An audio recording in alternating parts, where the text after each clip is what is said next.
Білім жүйесі елімізде ең көп реформаланатын саланың бірі. Жаңа оқу жылынан бастап білім беру стандарты біршама өзгеріске ұшырады. Мәселен, биылғы қыркүйек айынан бастап қазақ тілі ұлттық бірыңғай тесттен алынып тасталды. Бағалау жүйесі өзгеріп, электронды күнделік енгізілді.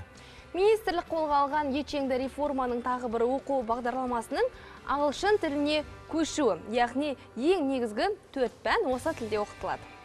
Жаңа стандарттар қаншалықты тиімді, оның олқы тұстары бар ма? Осы сауалдың жауабын білу үшін біздің тілшіміз Арайлым Нұрланқызы дәл қазір бізбен тікелей байланысқа шығады. Ендеше Арайлым, сен байланыстасың? Байланыстасыз. Арайлым дәл қазір қай мектепте? Сөз кезегін берейік Арайлымға.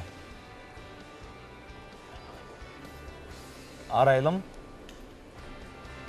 Рахмет әріптестер, міне мектепке деген сағыныш мына парталарда отырмағалы да біраз болды. Қайырлы таң, құрметті көрермен, біз дәл қазір номері 76-шы мектеп лицейіндеміз. Оқушылар көңіл-күйлері қалай? Жақсы!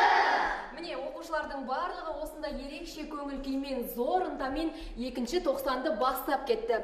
1-ші тоқсанды бағалау жүйесі қалай қолға алынды, қалай тоқсан қорытылды, және жаңартылған білім бағдарламасында айырмашылықтар, артықшылықтар немесе кемшіліктер болды ма? Осы және өзге де сұрақтарымызға бүгін 76-шы мектеп лицейінің директор орынбасары Ернұр Аханұлы жауап береді. Ернұр аға, біз сіздің сабағыңызға кедергі келтірмедік қой? Жоқ, әрине кедергі келтірген жоқсыздар. Жаңартылған білім бағдарламасы қолданысқа енгізілгелі біршама уақыт болды. Жалпы осы бағдарлама жүйеге енгелі оқушылардың білім процесінен өзгешеліктер, ерекшеліктер байқалды ма? Бүгінгі таңда жаңартылған білім беру мазмұны 1-ші, 2-ші, 5-ші, 7-ші сыныптарда енгізілген.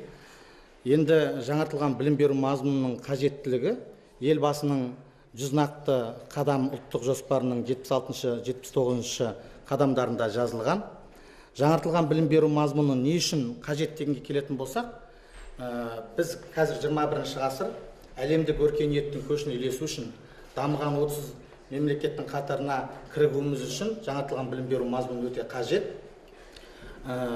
Ұлт ұстазы Ахмет Байтұрсынұлы былай деген екен: елдің ісін түзеу үшін баланың оқытусын түзеу қажет деген екен. Олай болатын болса, жаңартылған білім беру мазмұны өте қажет деп есептейміз. Енді айырмашылығына келетін болсақ, бұрынғы оқу стандарттары көбінесе мынау баланы оқуға, үйрету, жаттауға негізделсе, мына жаңартылған білім беру мазмұны баланы дағды қалыптастыруға, баланың жаңағы функционалдық сауаттылығын қалыптастыруға, құзыреттілігін қалыптастыруға негізделген. Түсінікті. 1-ші тоқсанды қалай қорытындыладыңыздар? Бағалау жүйесі қалай орын алды, соны айтып берсеңіз? Енді жаңа айтып отырмын ғой, басты айырмашылықтары бағдарлама 1-ші оқу мақсатына негізделеді. 2-ші бала өзінің білгенін, түсінгенін жинақтайды, сабақ барысында қолданады, талдайды, бағалай алады. 3-ші мынау сіз сұрап тұрған бағалау жүйесі. Бұрын 5 балдық жүйені барлығымыз білеміз. Бұл бағалау жүйесі критериалды бағалау жүйесі дейді. Қалыптастырушы және жиынтық бағалау арқылы іске асырылады бағалау жүйесі. Бағалау жүйесінде балалар бүгінгі әр сабақта қандай мақсат сабаққа қойылғанын біледі. Сабақтың соңында қандай нәтижеге жететінін біледі. Соң бағалау өлшемдерін біледі. Дескриптор дейді. Сол бағалау өлшемдері арқылы қандай жаңағы бүгін сабаққа мақсатқа жеткенін біліп отырады. Біз 1-ші тоқсанды аяқтадық. Балалар бұрынғы алдыңғы оқып жүрген білім стандартынан қарағанда өзгешеліктері, ерекшеліктері білінді, төселіп келеді, үйреніп келеді. Себебі бұл жердегі өмірде өздерінің жаңағы сабақты алғандарын өмірде жаңағы сабақ барысында қолданып өздері жасап жатыр. Жалпы жаңартылған білім бағдарламасы бойынша мұғалімдердің барлығына ағылшын тілін меңгеру міндеттелген. Қазіргі таңда ұстаздарымыз осы талапқа қаншалықты сай? Біздің мектепте ағылшын тілінде мысалы физика, химия, биология, информатика пән мұғалімдер оқытылып жатыр.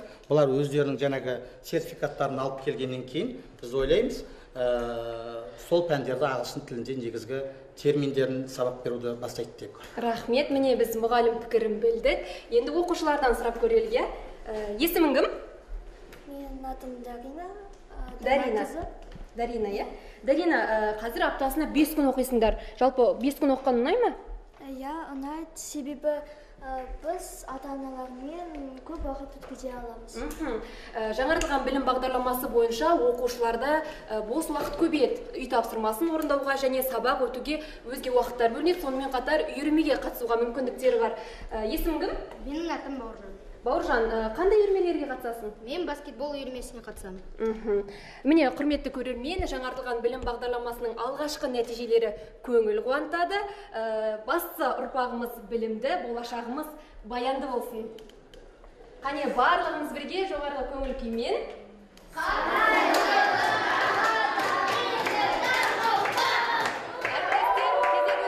Рахмет, Арайлым, қымбатты телекөрермендер. Астана қаласындағы оқу орнынан тікелей бізбен байланысқа шыққан тілшіміз Арайлым Нұрланқызы болатын. Біз Таңшолпанды өзге де тақырыптар ары қарай жалғастырайық. Иә,